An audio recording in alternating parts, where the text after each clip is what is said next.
Jakob Winters wiped the sweat from his forehead and looked at his dying cattle. The sun beat down mercilessly on his small ranch in New Mexico territory. It was 1885 and he hadn't seen rain in 4 months. His water wells were almost dry and his cattle were getting thinner by the day. He was a simple man, 32 years old, with rough hands and a tired face. 2 years ago his wife had died from fever, leaving him alone on this piece of land. He had no children, no family nearby. Just him, 23 head of cattle, and a dream that was slowly turning to dust. That morning, Jacob rode out to check his fence line near the canyon. He needed to find any remaining water sources, or he would lose everything. As he guided his horse along the rocky path, he heard something strange. Shouting, gunshots, then screaming. Jacob wasn't a brave man by nature. He was the kind who minded his own business. But something in those screams made him stop. They weren't ordinary screams. They were the sounds of people fighting for their lives. He tied his horse behind some rocks and crawled to the edge of the canyon. What he saw below made his blood run cold. 6 men, rough-looking outlaws by the look of them, had 3 women tied up. But these weren't ordinary women. They were Apache and they were tall, incredibly tall. Each one must have been over 6 feet with strong builds and long black hair. The outlaws were laughing, discussing what they would do with their captives. Jakob heard them talking about selling the women to some miners up north or worse. His hands shook. 6 against 1. He had no chance. The smart thing would be to ride away, pretend he never saw anything. But Jakob couldn't do it. Maybe it was because he had lost his own wife and knew what it meant to be helpless. Maybe it was just something in him that couldn't stand by while people suffered. He checked his rifle. 6 bullets, 6 men. This was either going to work perfectly or get him killed. He waited until the outlaws gathered around their campfire, distracted by their whiskey and cruel jokes. Then Jakob aimed carefully at the rope holding the women. It was a long shot, maybe 60 yards. He took a breath and fired. The rope snapped. The 3 women moved faster than Jakob thought possible. Even with their hands still partially bound, they attacked. The tallest one grabbed a rock and smashed it into the nearest outlaw's head. The second one kicked another man so hard he flew backward into the canyon wall.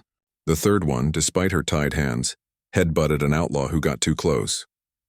Jacob kept firing, keeping the other outlaws pinned down. The chaos lasted maybe 2 minutes, but it felt like an hour. When the dust settled, 3 outlaws were unconscious, 2 were running away into the desert, and 1 was groaning on the ground with a broken arm. Jakob climbed down carefully, his rifle ready. The 3 Apache women stood together, breathing hard, blood on their clothes but alive. They stared at him with dark, intelligent eyes. For a long moment, nobody moved. Then the tallest one spoke in broken English. "You? Help us, why?" Jakob lowered his rifle. Couldn't just ride away. Didn't seem right. He used his knife to cut the rest of their bonds. Up close, these women were even more impressive. They weren't just tall, they were strong, with muscles that spoke of hard lives and harder work. Their clothes were torn, their faces bruised, but they held themselves with dignity.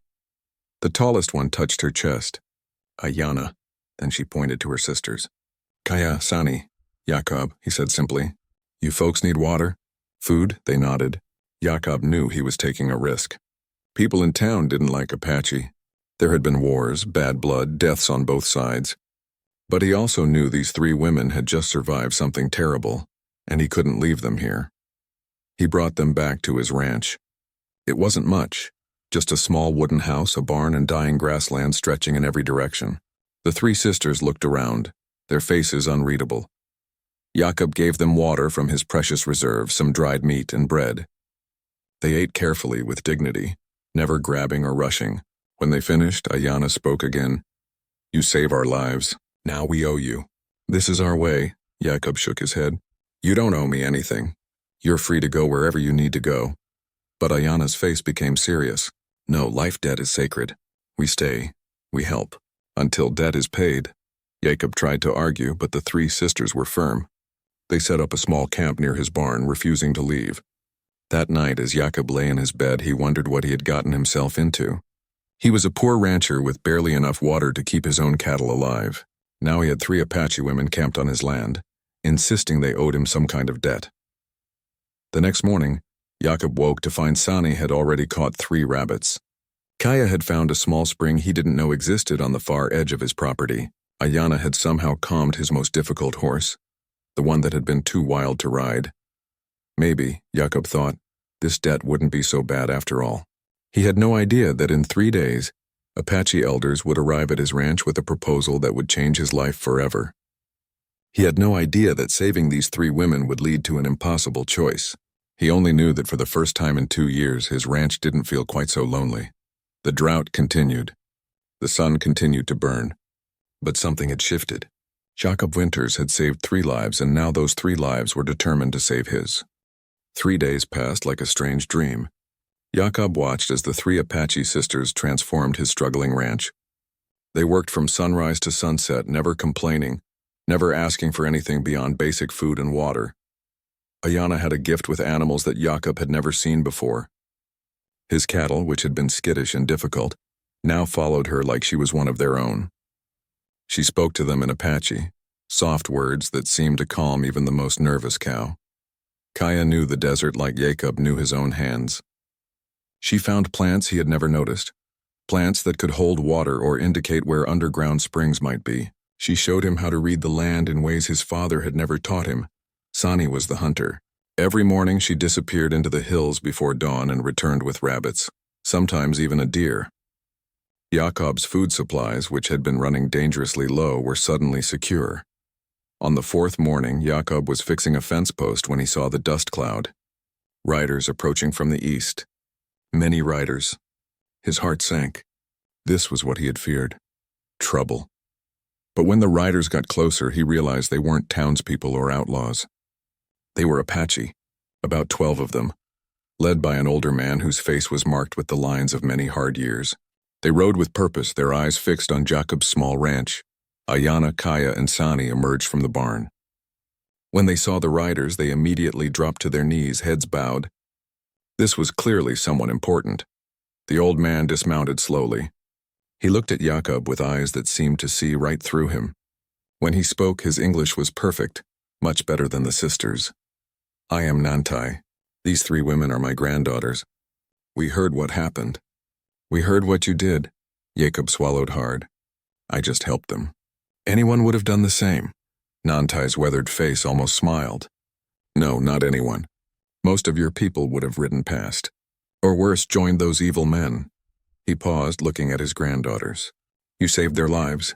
By our law, by our custom, they now owe you a life debt. They don't owe me anything, Jakob said quickly. They're free to go home. That is not how it works, Nantai said firmly. A life debt must be paid. But there is a problem. We cannot leave all 3 here. People will talk. Your people will make trouble. Our people will question why 3 unmarried women live with 1 man. Jakob felt his face grow hot. It's not like that. They're just camping here. We're not. Nantai held up his hand. I know, I see your heart. But customs exist for reasons, so the council has decided. You must choose one of my granddaughters to be your wife. She will stay with you, help your ranch, and the life debt will be fulfilled. The other 2 will return to our tribe. The words hit Jakob like a physical blow. What? No, I can't. I don't even know them. And my wife, she only died 2 years ago. I'm not ready for... Life does not wait for us to be ready, Nantai said quietly. You saved 3 lives. Now you must choose one to stay. Jakob looked at the 3 sisters. They were still kneeling, heads bowed, but he could see the tension in their shoulders. This wasn't what they wanted either. They were being treated like prizes, like objects to be chosen. What if I say no? Jakob asked. Nantai's face darkened. Then you insult our customs. You insult the life debt. My granddaughters cannot return home without fulfilling their obligation. They will be shamed. Our 2 peoples will have bad blood, and my granddaughters, they will be stuck in between, belonging nowhere. Jakob felt trapped. He looked at each sister. Ayana, tall and strong, with kind eyes. Kaya, quiet and thoughtful, who had found water when he thought there was none. Sani, fierce and protective, who had kept them all fed. I can't choose, he said finally. I won't, because it's not right. These are people, not horses, to be traded. They should choose their own futures. The Apache warriors with Nantai murmured among themselves. Some looked angry. Others looked confused. Ayana finally raised her head and spoke to her grandfather in Apache. Her voice was firm, almost challenging. Nantai listened, then responded in their language. The conversation went back and forth, growing more heated. Kaya and Sani joined in. Jakob stood there, understanding nothing but feeling the weight of every word. Finally, Nantai turned back to Jakob. My granddaughters speak well of you. They say you treat them with respect. They say your heart is good. But this does not change the problem. By our law, the debt must be paid. By your people's law, 3 unmarried women cannot live with 1 unmarried man without marriage. Then the law is wrong, Jakob said stubbornly. Perhaps, Nantai agreed. But we must live in the world as it is, not as we wish it to be. I will give you 3 days to decide. Choose 1 granddaughter, or all 3 must leave and there will be dishonor for everyone. The Apache riders mounted their horses. Before they left, Nantai spoke once more. You are a good man, Jacob Winters. But goodness alone does not solve all problems. Sometimes we must make hard choices. They rode away, leaving dust and silence behind them. Jakob looked at the 3 sisters who were now standing, their faces troubled. I'm sorry, he said. I won't choose. I can't treat people like that. Ayana stepped forward. You are kind. But grandfather is right. If we go back without fulfilling the debt, we will be shamed. No one will marry us. We will be burdens to our tribe. If we stay here without marriage, your people will attack. Maybe kill us all. There has to be another way, Jacob insisted. Maybe, Kaya said softly, but we have only 3 days to find it. That night, Jakob couldn't sleep. He lay in his bed staring at the ceiling, his mind racing. How had his simple act of kindness turned into this impossible situation? He didn't want a wife chosen by obligation. He didn't want to send these women back to shame and dishonor. But what choice did he have? Outside, he could hear the 3 sisters talking quietly in Apache. They were awake too, wrestling with the same impossible problem. 3 days. That's all they had to find a solution that satisfied ancient customs, modern laws, and basic human dignity. Jacob had saved 3 lives. Now he needed to figure out how to save 3 futures, including his own. The first day passed with heavy silence. Jakob worked on the ranch, his mind churning through impossible scenarios. The 3 sisters worked alongside him, but the easy rhythm they had found was gone. Everyone felt the weight of the deadline. That evening, Ayana approached him while he was feeding the horses. Jakob, you should choose. We understand. This is not your fault. I can't, he said firmly. Choosing one of you like your cattle at auction, it's wrong. There has to be another way. Our grandfather is a hard man, but he is wise, she said. If there was another way, he would have suggested it. Maybe he just can't see it yet, Jakob replied. We have 2 more days. But the second day brought new problems. Jakob rode into town for supplies and found the general store buzzing with gossip. Word had spread about the 3 Apache women on his ranch. Morning, Jacob, said the store owner, a man named Wilson. His voice was cold. Heard you got yourself some unusual house guests. Just helping some folks who needed help, Jacob said, keeping his voice steady. That's not what people are saying, Wilson continued. They're saying you're living with 3 Apache women. Unmarried, you know how that looks? I know how it is, Jacob said. They're camping near my barn. That's all. An older rancher named Coleman spoke up from the corner. Those Apache killed my brother in the wars. Now you're taking them in, feeding them. What's next, Jacob? You gonna let them kill us all in our sleep? These women didn't kill anyone, Jacob said, his patience wearing thin. They were kidnapped by outlaws. I helped them. That's the whole story. The whole story is you've gone soft in the head, Coleman said. First your wife dies. Now you're collecting Apache women like stray dogs. People are talking about doing something about it. Jacob felt his hand tighten on the bag of flour he was holding. Is that a threat? It's a warning, Coleman said. From a neighbor. You send those women back where they came from, or there's going to be trouble. Jakob bought his supplies and left, his jaw tight. This was getting worse. Now his own neighbors were turning against him. He had 3 days to solve the Apache problem, and apparently less than that before the townspeople decided to solve it themselves. When he got back to the ranch, he found the 3 sisters practicing with bows. They were incredibly skilled, hitting targets from distances that seemed impossible. Sani noticed him watching and lowered her bow. You have problems in town, she said. It wasn't a question. People don't understand, Jacob replied. People never understand what they fear. Kaya said quietly, We have seen this before. That night, Jakob called them together. They sat around a small fire near the barn. The stars were bright overhead, indifferent to human troubles. "I've been thinking," Jacob said. "What if we just ignored both sides? What if you three stayed here? We ran the ranch together and we just didn't care what anyone thought." Ayana shook her head. "Your neighbors will come. Maybe not tomorrow, but soon. They will burn your ranch or worse. And if our grandfather thinks we have dishonored the tribe, he will send warriors to bring us back, by force if necessary. So we're trapped," Jacob said bitterly.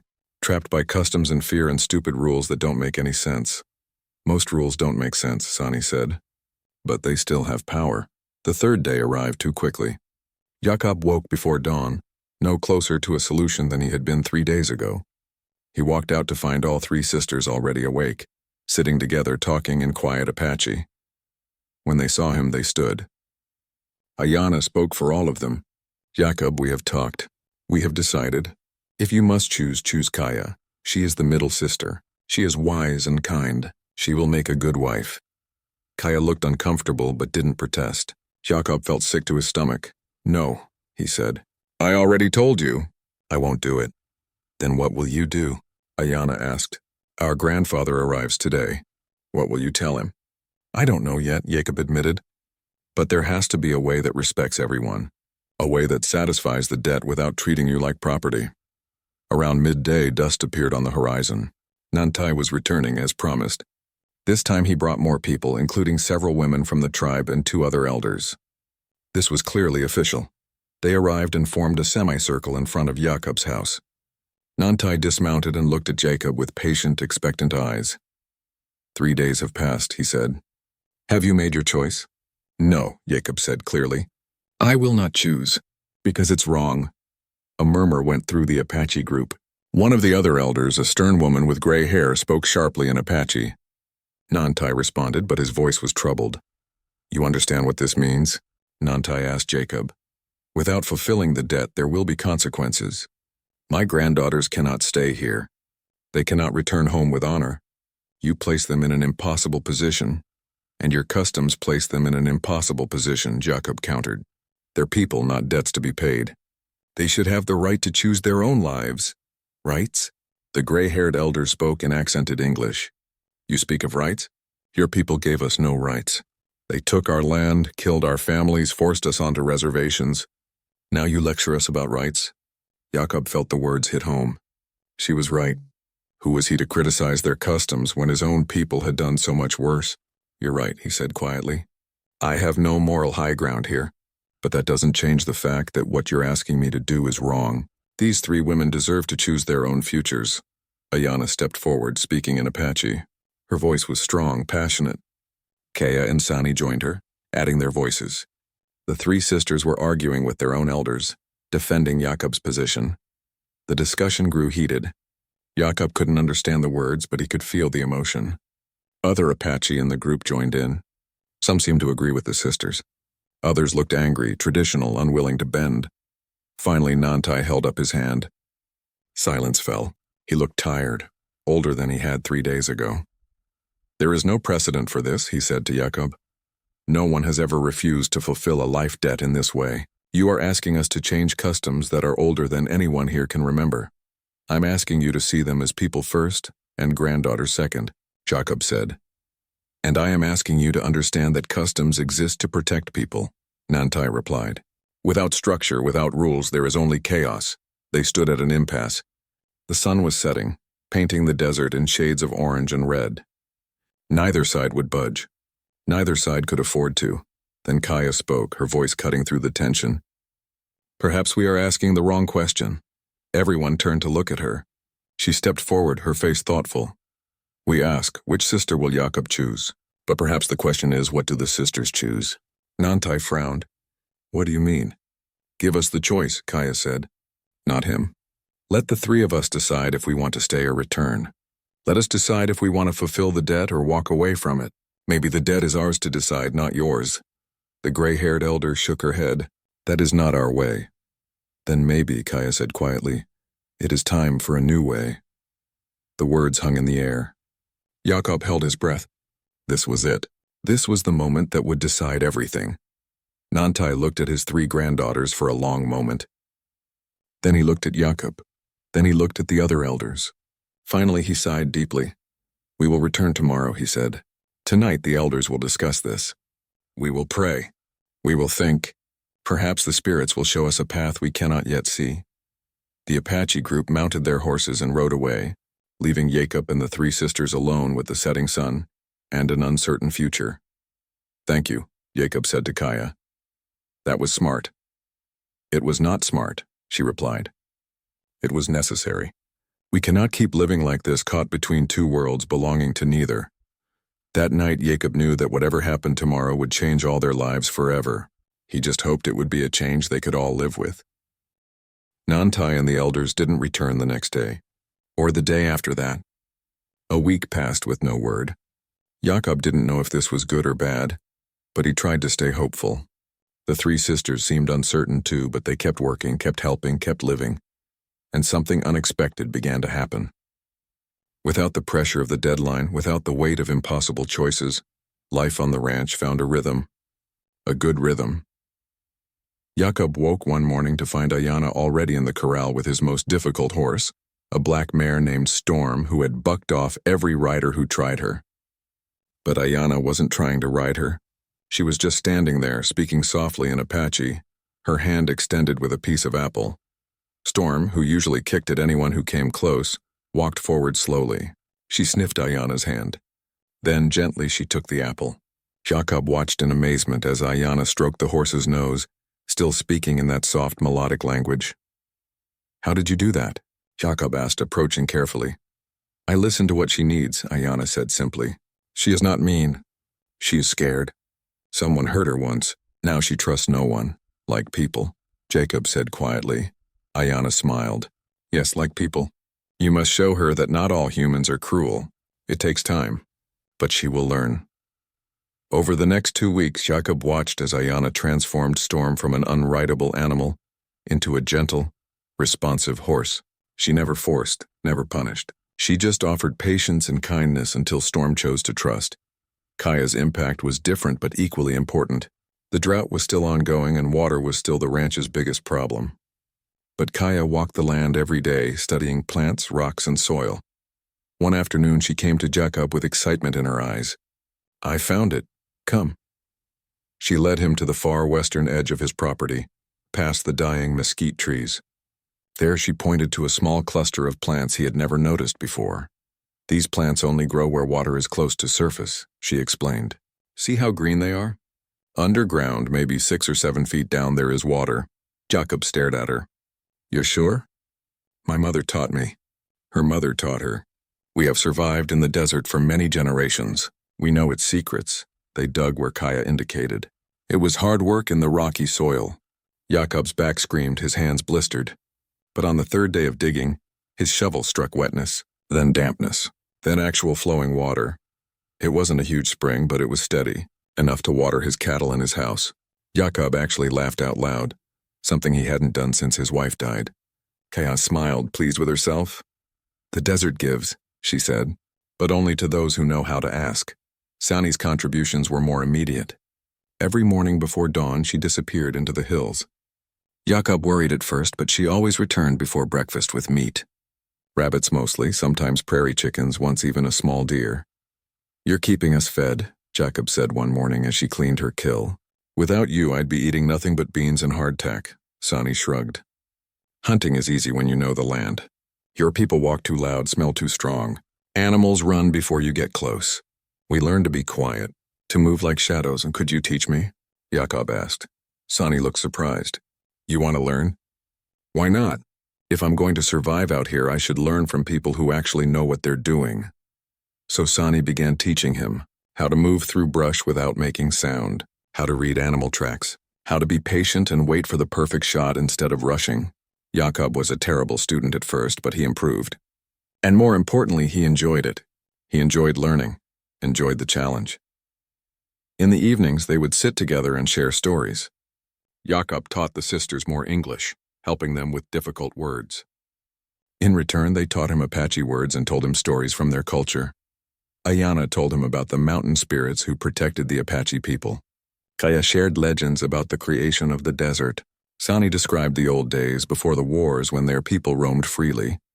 Jakob shared his own stories too, about growing up on a small farm in Missouri, about meeting his wife at a church social, how nervous he had been, about coming west with dreams of building something that mattered. "What happened to your wife?" Ayana asked gently one evening. Jakob was quiet for a long moment. "Fever, it came fast. 3 days from healthy to gone. I couldn't save her. Couldn't do anything but watch." "That is the hardest death," Kaya said softly. "When you cannot fight, cannot help. Only wait." "I'm sorry," Sani added. "To lose someone you love is to lose part of yourself." Jakob nodded, surprised to find his eyes wet. He hadn't talked about his wife with anyone since she died. But with these 3 women it felt safe. They understood loss. They had seen plenty of it in their own lives. One evening, Jakob brought out his late wife's books. He had kept them locked in a trunk too painful to look at. But now he opened the trunk and took out a collection of poems. "My wife loved to read," he said. "I'm not much for books myself, but she would read to me in the evenings. I always liked hearing her voice, even if I didn't always understand what the poems meant." Ayana looked at the book with interest. "We do not have many books. The mission school had some, but they were only the Bible. Will you read to us?" So Jakob, haltingly at first, began to read. His wife had been the educated one, the one who could read smoothly and beautifully.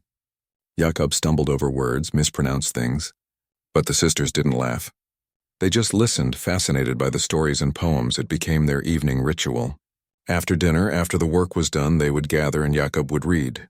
Sometimes from the poetry book, sometimes from a novel his wife had loved. The sisters would ask questions and Jakob would try to explain things as best he could.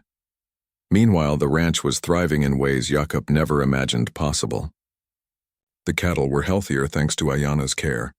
The water situation was solved thanks to Kaya's knowledge. The food supplies were steady thanks to Sani's hunting. And Jakob himself felt different. Less lonely, less hopeless, but not everyone was happy about these changes. In town, the gossip grew worse. People whispered when Jakob came for supplies. Some refused to serve him. Others gave him dark looks. One afternoon, 3 ranchers confronted him outside the general store. Coleman was there along with 2 other men Jacob knew slightly. "Still keeping those Apache women, Jacob?" Coleman asked. "They're helping with the ranch," Jacob said carefully. "That what you call it?" One of the other men sneered. "Helping? Looks more like you've gone native. Living with 3 of them, probably sleeping with all 3. Jacob's fist clenched. "Watch your mouth. Or what?" Coleman stepped closer. "You'll sick your Apache friends on us? Maybe that's the plan. You're helping them scout our ranches, figure out where to attack." "That's ridiculous," Jacob said. "They're not scouts. They're not warriors. They're just people trying to survive." "Apache are never just trying to survive," the third man said. "They're always planning something. Everyone knows that." Jacob wanted to punch them all, but violence would only make things worse. Instead, he bought his supplies and left, their laughter following him. When he got home, he found the 3 sisters waiting. They had heard what happened. News traveled fast in the territory. "You should send us away," Ayana said, "before your neighbors do something worse." "No," Jacob said firmly. "This is my land. You're my guests. Anyone who has a problem with that can talk to me about it." "Talk does not stop bullets," Sani said practically. "Then we'll deal with bullets if it comes to that," Jacob replied. "I'm not letting a bunch of scared, ignorant men dictate how I live my life." But that night, lying in bed, Jacob worried. Coleman and his friends weren't just talk. They were capable of violence. And if they came for the sisters, Jacob wasn't sure he could protect them. Still, for the first time in years, his ranch felt like a home. The sisters had brought life back to a place that had been dying.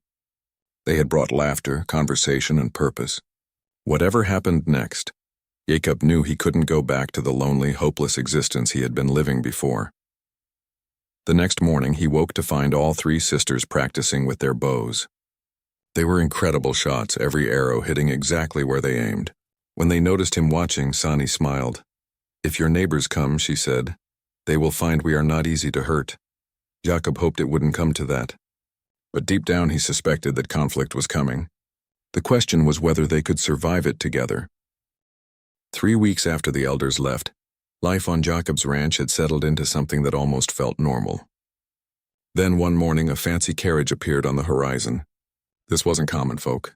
This was someone with money. The carriage was pulled by 4 matching horses with a driver in actual uniform. Behind it rode 6 men on horseback, all armed. Jakob felt his stomach tighten. This was trouble. Big trouble. The carriage stopped in front of his house. A man stepped out, tall and broad-shouldered, wearing expensive clothes that looked ridiculous in the dusty ranch setting. This was Cyrus Blackwood, the richest cattle baron in the territory. Jakob had only seen him from a distance before at town meetings. They had never spoken. Jacob Winters, Blackwood said with a smile that didn't reach his eyes. Finally get to meet the man everyone's talking about. Mr. Blackwood, Jacob said carefully. What brings you all the way out here? Business, Blackwood said. He looked around the ranch with an appraising eye. I've had my eye on this property for some time. Good water rights. Strategic location. I've made offers to buy it before, as you know, but you never responded. Because it's not for sale, Jacob said. Everything's for sale at the right price, Blackwood replied. He pulled out a cigar. But I'm not here about that today. I'm here about your own situation. The 3 sisters had emerged from the barn, standing together watching. Blackwood's eyes fixed on them and something ugly flashed across his face. The Apache women, he said. Quite a scandal you've created, Jacob. 3 unmarried women living with 1 unmarried man. Very improper. The whole territory is talking about it. I don't care what people talk about, Jacob said. You should, Blackwood said, because I've been hearing some interesting things. People say you're holding these women against their will, that you kidnapped them, maybe even bought them from outlaws. That's a serious crime, Jacob. That's a lie, Jacob said, his voice rising. I saved them from outlaws. They're free to leave whenever they want. Are they? Blackwood looked at the sisters. Ladies, is that true? Are you free? Ayanna stepped forward. We stay because we choose to stay. Interesting, Blackwood said. And the Apache elders who visited, they were here about what exactly? Just a social call? Jakob realized with a sinking feeling that Blackwood had been watching the ranch, gathering information. This wasn't a random visit. This was planned. The elders came to discuss a personal matter, Jacob said carefully. A personal matter about marriage, I heard, Blackwood said. About you choosing one of these women as a bride to settle some kind of tribal debt. That true? It's complicated, Jacob said. I bet it is, Blackwood agreed. He turned to his men. Boys, doesn't this sound like human trafficking to you? Maybe even slavery? Man holding 3 women on his property, forcing them to work, keeping them from their families. Jakob's blood ran cold. That's not what's happening here. That's what it looks like to me, Blackwood said. And I suspect that's what it'll look like to the territorial governor when I tell him about it. See, I have some influence with the governor's office. One word from me and you'll have federal marshals knocking on your door. What do you want? Jakob asked, though he already knew the answer. Blackwood's smile widened. 2 things. First, I want to buy this ranch. I'll give you a fair price. You take your money and move somewhere else, start fresh. Second, you transfer custody of these 3 women to me. I'll make sure they get back to their tribe safely. Everyone wins. Except we don't want to go with you, Kaya said quietly. Blackwood looked at her like she was a dog that had just learned to speak. You don't know what you want, girl. You're confused, but don't worry. I'll take good care of you until we get you home. Sani's hand moved to her knife. Jakob saw it and shook his head slightly. Violence now would only prove Blackwood's accusations right. The ranch isn't for sale, Jacob said firmly, and these women aren't going anywhere they don't want to go. Then you're making a mistake, Blackwood said, his friendly mask dropping. A big one. See, I want this land. The water rights alone are worth a fortune, and I always get what I want one way or another. Is that a threat? It's a fact, Blackwood said. He climbed back into his carriage. I'm going to be generous and give you 1 week to think it over. 1 week to sell me this property and hand over those women. If you don't, well, I'll have no choice but to involve the authorities. And once the marshals come, once the newspapers get involved, your life here is over anyway. Might as well take my money while you can. The carriage pulled away, the armed men following. Jakob watched them go, his mind racing. Blackwood was serious. He had money, influence, and the law on his side, or at least the appearance of it. He wants the land, Ayanna said. The women are just an excuse. He wants both, Sani said darkly. I saw how he looked at us. like horses he was planning to buy. What will you do? Kaya asked Jacob. I don't know yet, Jacob admitted. But I'm not giving up this ranch, and I'm definitely not handing you over to that man. That night, Jacob rode into town. He needed legal advice, but he also needed to understand how bad the situation really was. What he found made his heart sink. The general store owner, Wilson, wouldn't sell to him. Sorry, Jacob. Mr. Blackwood asked me not to do business with you anymore, and I can't afford to make him angry. At the saloon, the bartender told him the same thing. Blackwood's been talking to everyone. He's saying you're dangerous, that you're going to start an Apache uprising or something. People are scared. Jacob sat alone in the corner of the saloon, nursing a whiskey he couldn't really afford. An old lawyer named Henderson approached him. Heard about your trouble with Blackwood, Henderson said, sitting down uninvited. Can I give you some free advice? Please, Jacob said. Sell, Henderson said bluntly. Blackwood always gets what he wants. If you fight him, he'll destroy you. He has the money to tie you up in legal battles for years. He has connections with judges, marshals, politicians. You're just one rancher. You can't win. So I should just give up? I'm saying pick your battles, Henderson said. This is one you can't win. Take his money. Start somewhere else. It's better than losing everything. Jacob finished his whiskey and left. The town that had once been his community now felt hostile. Bought and paid for by Blackwood's money and influence. When he got back to the ranch, he found the three sisters sitting around a fire, talking quietly. They looked up when he arrived. It's bad, isn't it? Ayana asked. Jacob nodded. Blackwood owns this town. Everyone's too scared to stand against him. Then we will leave, Kaya said. We will go back to our tribe. It is the only way to save you. No, Jacob said. That's what he wants. He wants the land, and he wants you gone, so I can't defend myself with the truth about how you came here. Then what do we do? Sonny asked. Jacob thought about it. His ranch was thriving now, better than it had been in years. The three sisters had brought new life to this place. They had helped him remember what it felt like to have purpose, to have family. We fight, he said finally. Maybe we can't win. Maybe Blackwood is too powerful. But I'm not going to just roll over and let him take everything. Fighting will be dangerous, Ayana warned. Living is dangerous, Jacob replied. At least this way we get to choose how we face it. The three sisters looked at each other, then nodded. They had chosen to stay before. They were choosing to stay again, even knowing what it might cost them. Over the next few days, Jacob prepared for the worst. He bought extra ammunition from a store 2 towns over where Blackwood's influence didn't reach. He reinforced the house and barn. He taught the sisters how to use rifles in addition to their bows.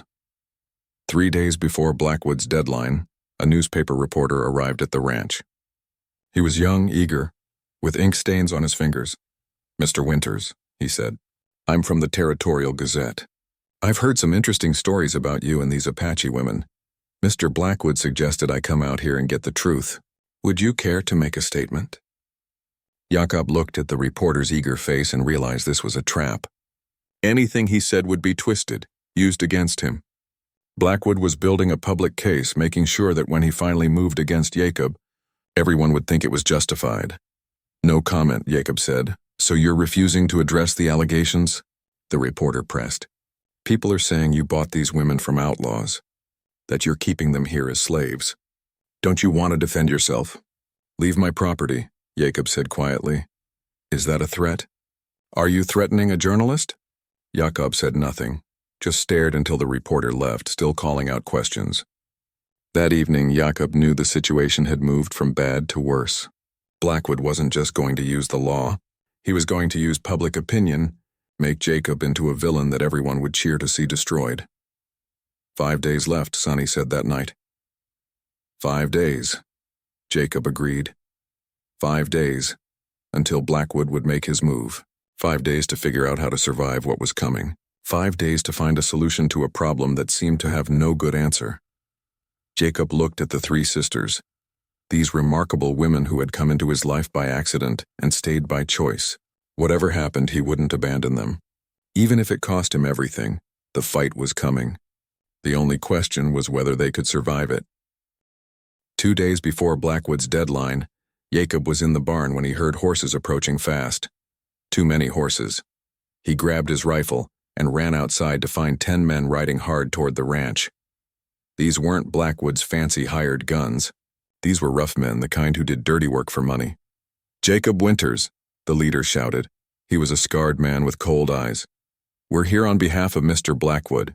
You got 3 Apache women here that don't belong to you. We're taking them back where they belong." "They belong right here," Jacob said, raising his rifle. "They're free women and they chose to stay." "That's not what Mr. Blackwood says," the man replied. "He says you kidnapped them.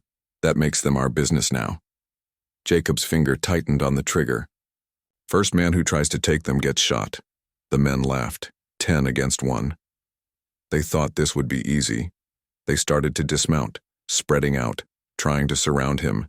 Then an arrow whistled through the air and buried itself in the ground right in front of the leader's boot. Everyone froze. Ayana stood on the barn roof, bow in hand, another arrow already nocked. On the house roof, Sani had her bow ready too. Kaya emerged from behind the water trough, also armed. 3 bows, 3 perfect shots, all aimed at different targets. "The next arrow won't miss," Ayana called out. Her voice was calm, but there was steel in it. The scarred leader looked at his men nervously. "They're just women.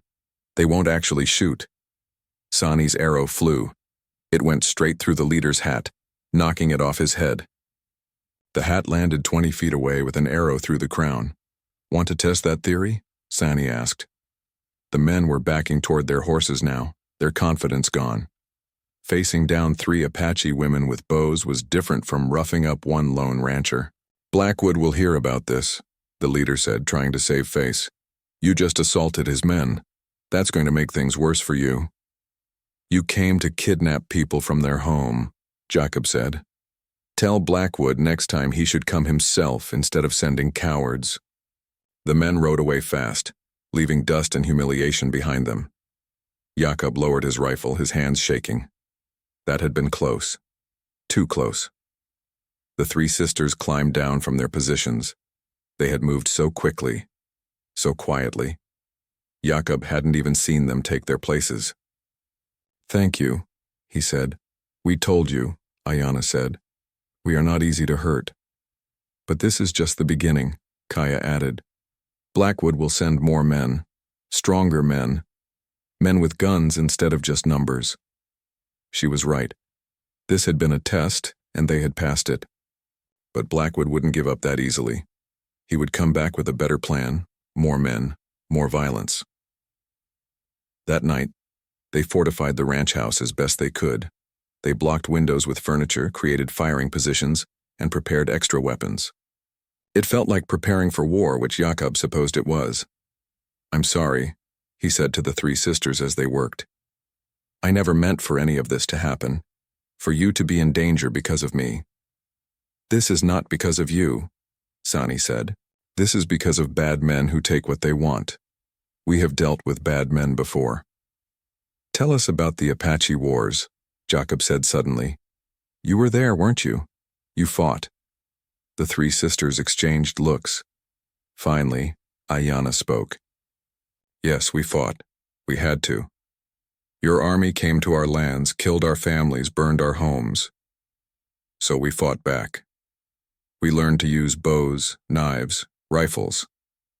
We learned to be warriors because being only women meant being taken, hurt, or killed. Our mother was killed by soldiers," Kaya said quietly. "She was not fighting, she was just gathering water. But soldiers shot her anyway. After that, we learned to fight." "We are tired of fighting," Sani added, "but we will not stop defending ourselves. We will not let men like Blackwood take us, we would rather die." Jacob felt the weight of their words. These women had survived more than he could imagine, and now, because they had helped him, they were in danger again. The next morning brought unexpected help. Nantai appeared with 20 Apache warriors. Jacob's heart sank at first, thinking they had come to take the sisters away, but Nantai's face was serious, purposeful. "We heard what happened," Nantai said. "We heard that the cattleman is trying to take my granddaughters. We heard about the attack." "How did you know?" Jacob asked. "We have eyes everywhere," Nantai said simply. "We see much that others think is hidden. The cattleman has sent word to the governor, claiming you are dangerous. The governor is sending soldiers. They will arrive in 2 days.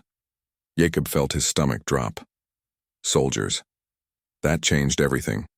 He could defend against hired thugs, but federal soldiers were different.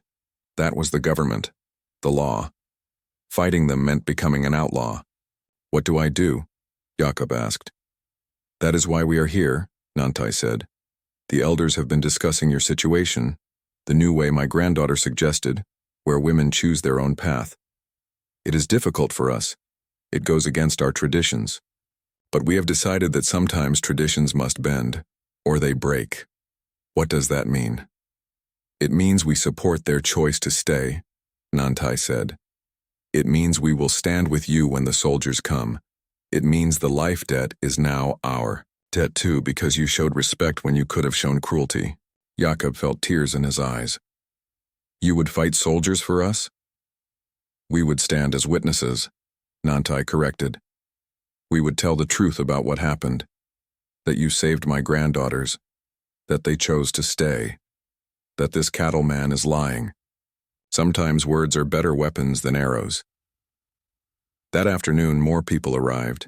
To Jacob's amazement, some of his distant neighbors came, people he barely knew. An old widow named Ruth, who owned a small farm to the north. A Mexican family, the Rodriguezes, who ran sheep on the eastern hills. A freed slave named Benjamin who had a mining claim nearby. We heard about Blackwood's moves, Ruth said. We're all small folk.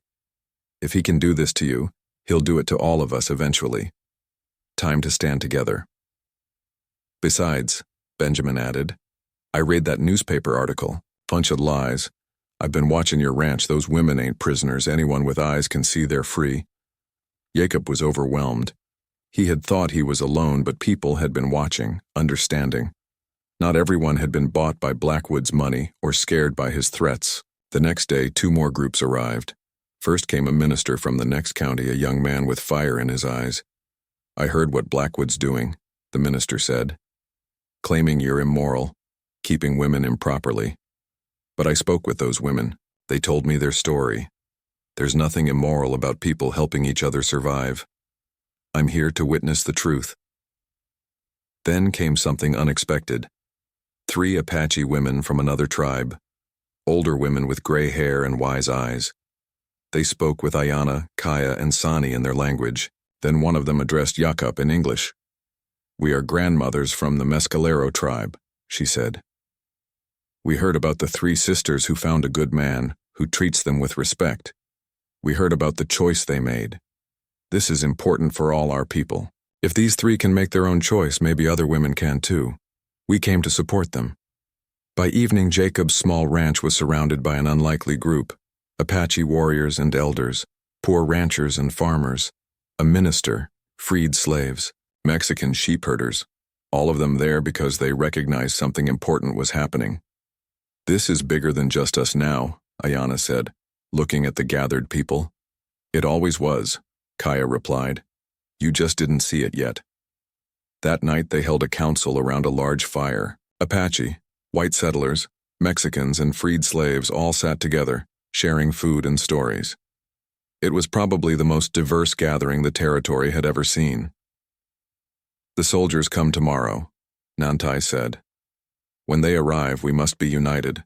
We must all tell the same truth, that these women are free, that they chose to stay, that Blackwood is lying to take this land. What if the soldiers don't listen? Someone asked. Then we make them listen, Benjamin said. Peacefully. No violence. But we don't back down either. Jacob looked around at all these people who had come to help him, to help the sisters. People who had nothing to gain and everything to lose. People who were standing up because it was right. Thank you, he said, his voice breaking. All of you. I don't know how to repay this. You already did, Ruth said. You showed respect to people everyone else treated like dirt. That's payment enough.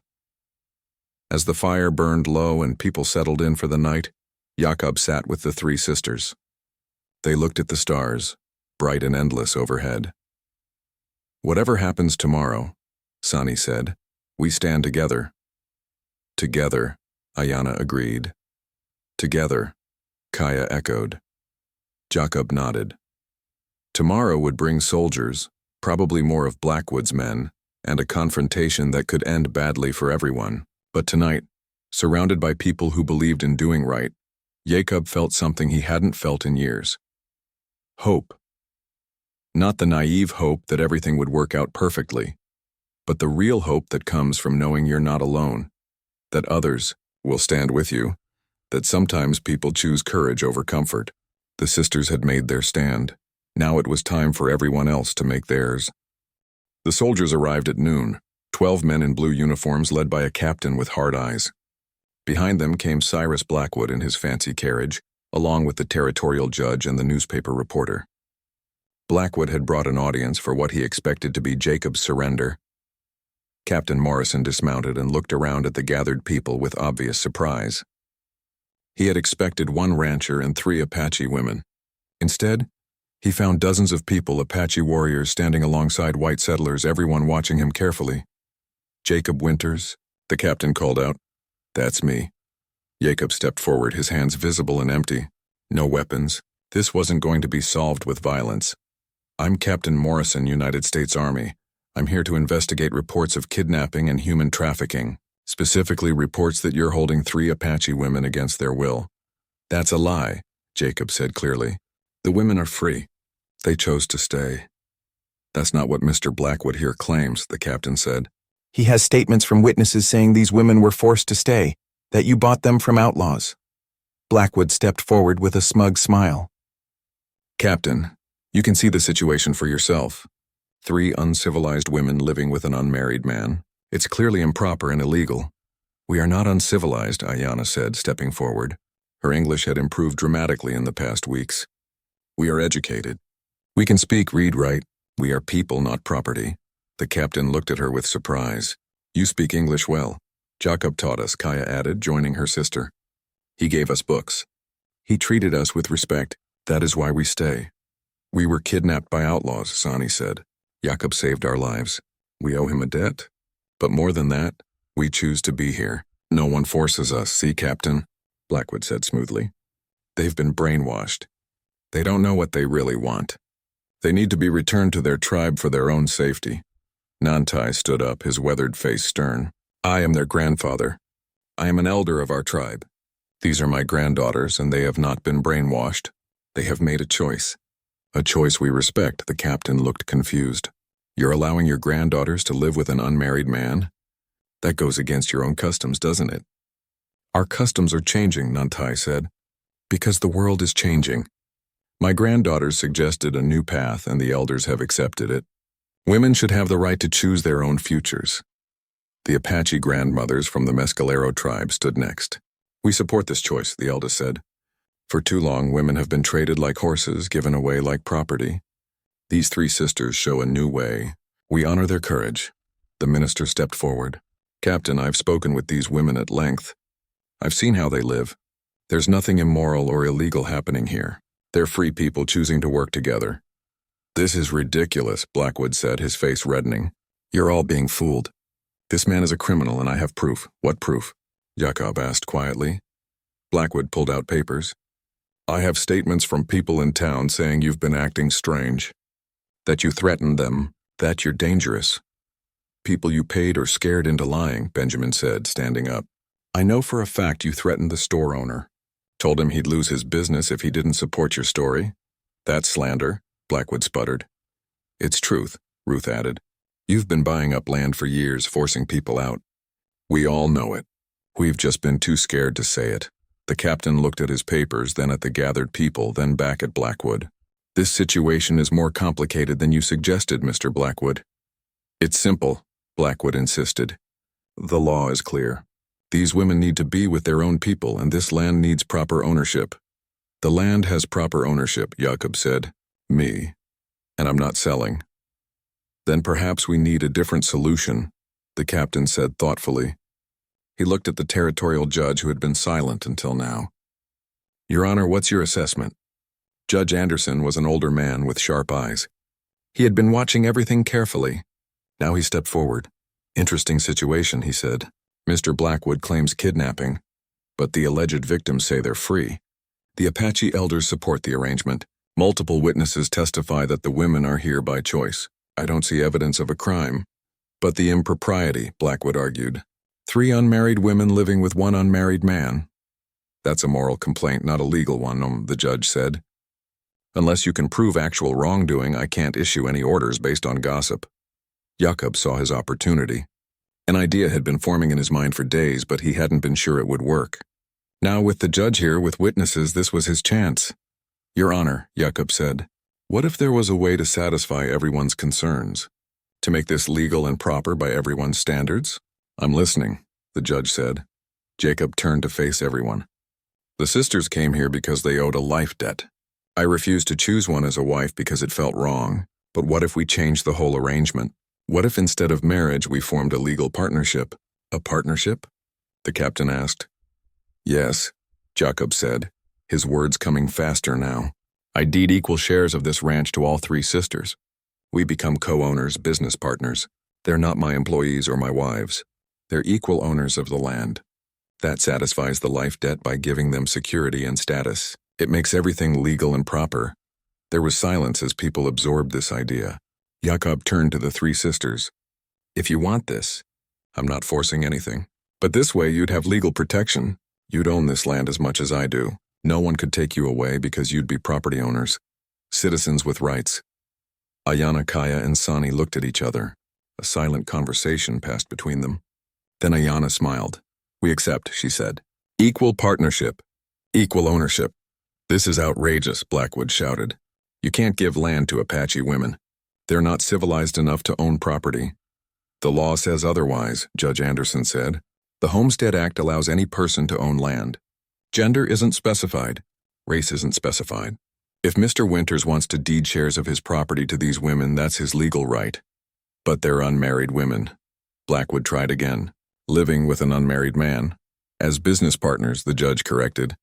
I've seen mining partnerships, ranching partnerships, all kinds of business arrangements where people live and work together. Nothing illegal about it, as long as all parties consent. He turned to the 3 sisters. Do you consent to this arrangement? Equal ownership, equal say in the business, legal partnership with Mr. Winters? Yes, all 3 said together. And the life debt? Nantai asked. Does this satisfy the obligation?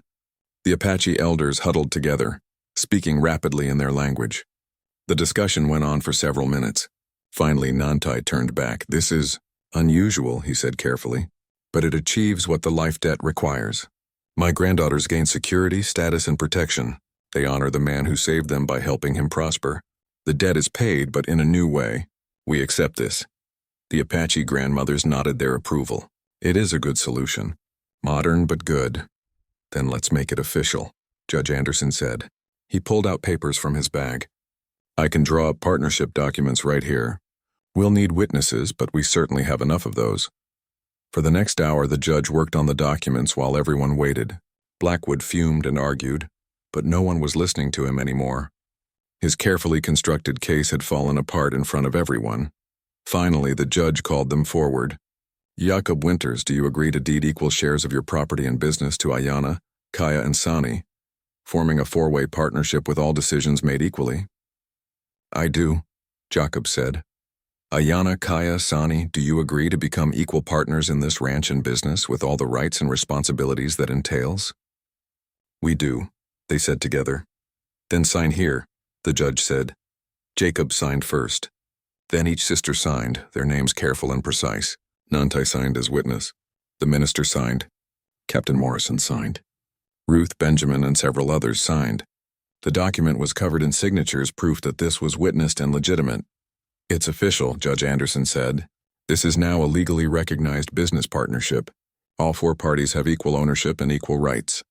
This is a farce, Blackwood said bitterly. You haven't heard the last of this. Actually, I think we have, the judge said. Your claims of kidnapping are disproved. Your accusations of impropriety are answered. These women are now property owners and legal partners. Unless you have actual evidence of a crime, which you clearly don't, I suggest you leave these people alone. Blackwood's face was purple with rage. I'll appeal. I'll go to the territorial governor. I'll make sure everyone knows about this. This travesty. You do that, Judge Anderson said calmly. And while you're at it, I'll be investigating some of the claims made here today about your business practices. Intimidation, threats, forcing people to sell their land. Interesting allegations that deserve looking into. Blackwood's eyes went wide. He had come here expecting to destroy Jakob. Instead, he had exposed himself to scrutiny. Without another word, he climbed into his carriage and rode away, his hired men following. The captain looked at the gathered people. 6 months after the partnership was formed, Jakob stood on his porch watching the sunrise paint the desert gold. The ranch looked different now, better. The cattle were healthy and numerous. The buildings had been repaired and expanded. New fences marked clear boundaries, and everywhere there were signs of the 4 partners working together. Ayana had transformed their livestock operation. She had bred Storm, the once wild mare with a strong stallion, and now they had 3 foals that would grow into valuable horses. She had also trained several of the other horses, creating a small but growing reputation for quality mounts. Ranchers from 3 counties away were coming to look at their horses. Kaya had continued finding water sources that Jakob never knew existed. With her guidance, they had dug 2 more wells and created a small irrigation system. Parts of the ranch that had been dead desert were now growing feed crops. They had even planted a small vegetable garden that thrived under Kaya's careful attention. Sani's hunting skills had expanded into a profitable business. She made jerky and sold it in town, and her reputation for quality meat had overcome much of the prejudice. People might still gossip about the unusual living arrangement, but they were happy to buy Sani's products. And Jakob had learned about the desert from Kaya, learned about animals from Ayana, learned about patience and precision from Sani. The partnership had made him a better rancher than he ever could have been alone. But success brought new challenges. The legal partnership had solved one problem, but it created others. The townspeople still didn't fully accept the arrangement. Some refused to do business with them. Others spread rumors. And Blackwood hadn't given up. 2 months after the partnership, Blackwood had tried to challenge it in court, claiming the documents were invalid. Judge Anderson had thrown out the challenge immediately, but it cost Jacob and the sisters money they couldn't really afford for lawyers and court fees. Then Blackwood had tried another tactic. He started buying up all the land around Jacob's ranch, surrounding them on 3 sides. He controlled access to the main road and the nearest town. It made selling their products more difficult and expensive. "He's trying to strangle us slowly," Jakob said one evening as they reviewed their finances. "He can't take the land legally, so he's making it worthless." "Then we find new markets," Ayana said practically. "We don't need his roads or his towns," and they did. The Apache connections that the sisters had brought opened new opportunities. They started selling horses directly to Apache tribes, who paid fair prices and spread word about their quality. Sani's jerky found buyers among miners and railroad workers who didn't care about town gossip. The small coalition that had stood with them during the confrontation with the soldiers became a kind of informal network. Ruth bought eggs from them. Benjamin helped with mining advice when they found valuable minerals on the property. The Rodriguez family traded sheep's wool for beef. But perhaps the biggest change was in the sisters themselves. Ayana, Kaya, and Sani had arrived as refugees, desperate and uncertain. Now they walked with confidence. They spoke English fluently. They understood the law and used it to protect themselves. They were no longer just surviving. They were thriving. One afternoon, a group of young Apache women arrived at the ranch. They had heard about the 3 sisters who owned land, who had rights, who had chosen their own path. They wanted to learn. "Can you teach us?" one young woman asked Ayana. "Teach us English? Teach us about business and ownership and rights." The 3 sisters looked at each other, then at Jakob. He nodded. "We have room. We can teach." So the ranch became something more than just a business. It became a school of sorts. Young Apache women came to learn English, to understand white man's laws, to see how the sisters had created independence. Some stayed for weeks, others for months. They worked on the ranch, learned skills, and returned to their tribes with new knowledge. This didn't sit well with everyone. Some Apache traditionalists thought the sisters were corrupting their young women with white ways. Some white settlers thought Jacob was training an Apache army. But both groups were wrong. What was happening was simpler and more important. People were learning from each other. Then came the day that changed everything. Blackwood made one final attempt to seize the land. He had discovered an old territorial law that said partnership agreements needed approval from the land office within 6 months, or they could be challenged. The deadline had passed by 2 days because no one had known about the requirement. Blackwood rushed to the territorial court with lawyers and documents, claiming the partnership was invalid. He demanded that the land be sold at auction to settle the dispute, knowing he had the money to outbid anyone. The hearing was set for early September. Jacob and the three sisters rode to the territorial capital with their own lawyer, Henderson, who had decided to take their case after seeing Blackwood's bullying tactics. The courtroom was packed.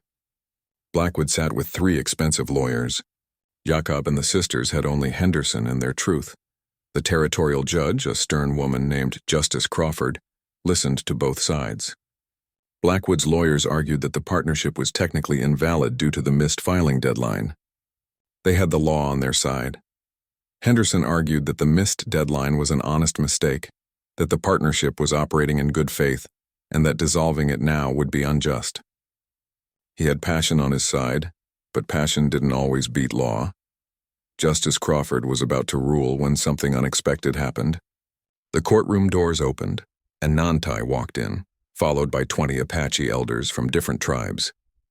Behind them came Ruth, Benjamin, the Rodriguez family, and dozens of other small ranchers and farmers who had made the long journey to the capital. "Your Honor," Nantai said in formal English. "May I speak?" Justice Crawford looked surprised but nodded. "Proceed." "I am Nantai, elder of the Chiricahua Apache. These people with me represent many tribes, many communities. We came to speak about this case because it matters to all of us." "This is a land dispute," Justice Crawford said. "How does it concern the Apache tribes?" "Because it is about more than land," Nantai said. "It is about whether people who are different can work together, whether women can own property and make decisions, whether old enemies can become partners. If you rule for Blackwood, you say these things are not possible.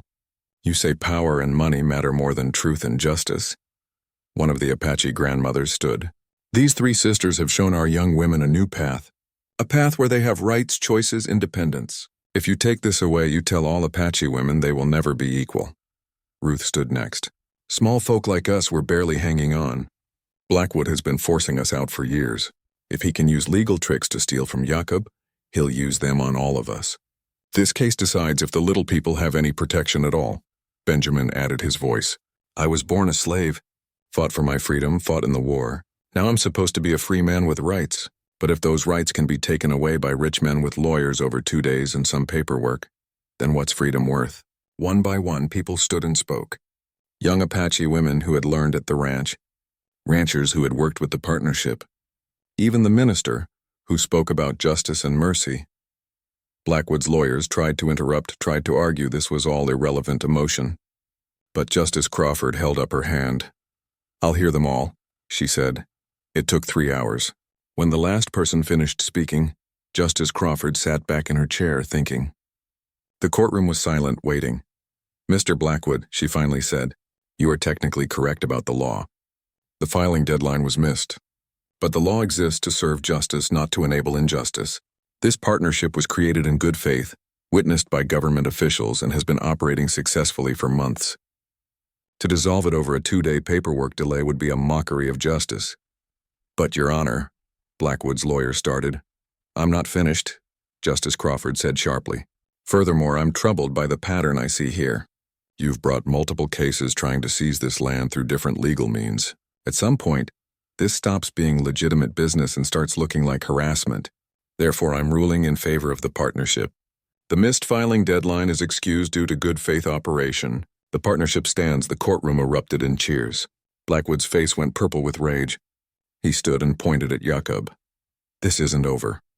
I'll appeal. I'll find another way." "Mr. Blackwood," Justice Crawford said coldly, "if you bring one more case to my court trying to seize this land through legal technicalities, I will rule that you are engaging in malicious prosecution.